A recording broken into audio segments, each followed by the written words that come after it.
Hi guys, thanks for joining me. So I wanted to do this video a couple of days now, and I just haven't had the opportunity to sit down and make the video. But I'm doing the series for teens with autism, finding social success in social situations. And I'm starting up the group beginning at the end of January, and it's going to run through the middle of March. It's for teens ages 13 to 17 that live here in the Golden Triangle. And I'm limiting the seats to just 8 participants at a time. It's very affordable. Check out the website. It gives information under our services. But I wanted to go over some topics that we're going to be talking about during these sessions and give you a little preview. Week 1, I'm going to cover the topic of learning to recognize social cues and why that's important for teens with autism.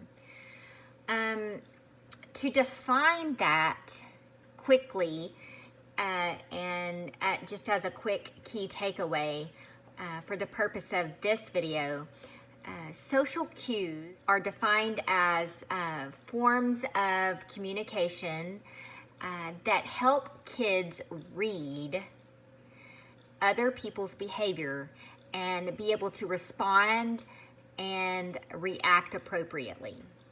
So the first lesson that we need in a social situation is to be able to understand when another person is giving you a social cue. There are some times that these social cues are very obvious, and many people pick up on that. It could be just somebody saying, "I'm not interested." Okay, that's pretty straightforward. I don't want to be your friend, or I'm not interested, or if someone just completely ignores you. But sometimes social cues can be just a form of a facial expression or body language or a nonverbal type of form of communication. And if you don't know how to read them, then your interaction with another person is not going to be very successful. So social cues include expression, body language, or tone of voice. And sometimes it can even include personal space. So if you have, if you're at a party or you are at school or at work and someone comes in and they get really close to you and they're talking really loud and they're pointing their finger at you, then most likely you're going to understand, hey, this person is upset and I need to really pay attention to what they're saying, or I need to, to walk away, that sort of thing. It's pretty obvious that that person is angry or showing frustration if they're doing that. But sometimes people can be anxious, afraid, angry, and they aren't yelling and they aren't pointing their finger at you. So sometimes it's the words that people use. The first way that you can be involved in a conversation and really learn to follow someone in a relationship, and I'm not talking about a romantic relationship, I'm just talking about a social relationship, is to form and keep eye contact during that social experience. So sometimes holding eye contact is a difficult situation. It's intimidating, it can be embarrassing sometimes, especially if it's someone that you don't know very well. It's hard to maintain that eye contact. But eye contact is very important for responding to someone else in a social way. And we know that sometimes eye contact is difficult for individuals that have autism because it is such an intimate way of expressing that you're paying attention to someone else.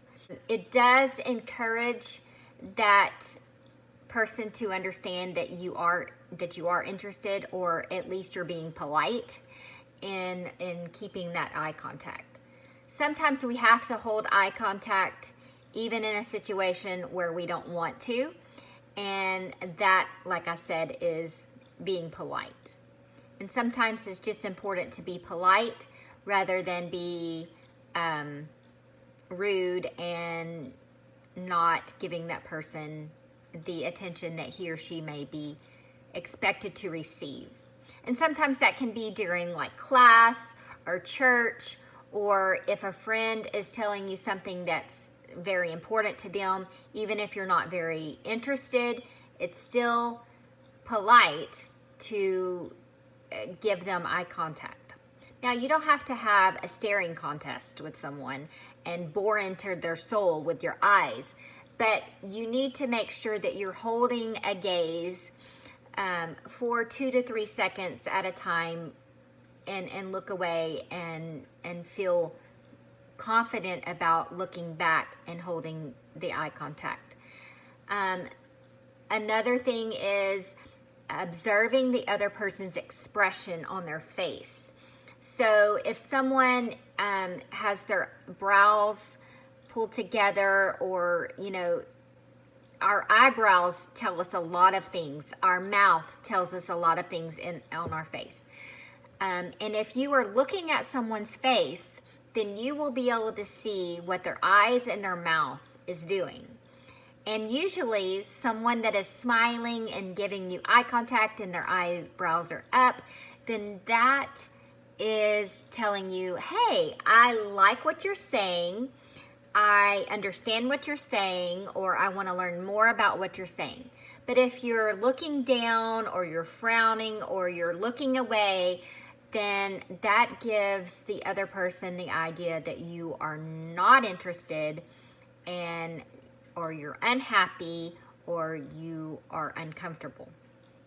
So when you notice the other person's body language, that gives you the opportunity to mimic that body language. If someone is talking to you and they're giving you eye contact and they're smiling, if you are put in a situation where you need to be there and you need to be polite, or you are even just being, or you are really interested in what they're saying, then pretend like they're a mirror. And if they smile, then you smile. If they tilt their head this way, then maybe you tilt your head the opposite way, but you're still nodding and you're giving them eye contact. That allows the other person to know that you are receiving their social interaction. Now, sometimes people want to end a conversation before you might be ready. Let's say someone, a friend, you all have been having a conversation for a few minutes, and you're not quite done with the conversation. You like the topic. You want to continue expressing how you feel about that topic, and you're not understanding that they want to end the conversation. This can make the other person uncomfortable, just as uncomfortable as if you were ready for the conversation to be over and they haven't stopped talking.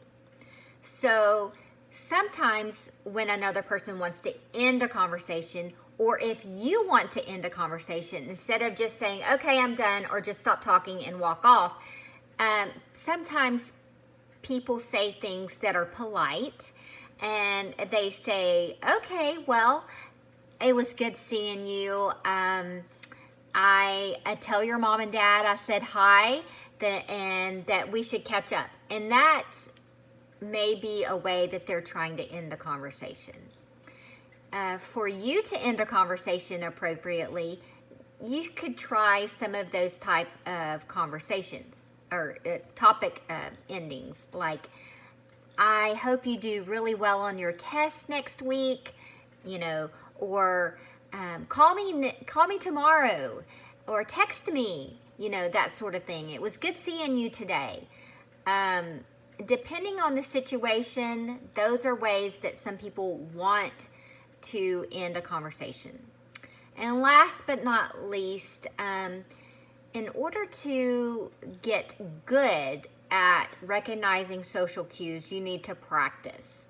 And the way that you can practice is watching your family, watching your good friends, being an observer, paying attention to facial expressions and body language, and making notes to yourself on how that conversation went if you gave a person eye contact, and how a conversation went if you didn't.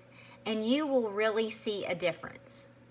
So thanks for joining me. If you like this topic, then make sure you subscribe to the page and click the notification bell so that you can get updates of videos in the future.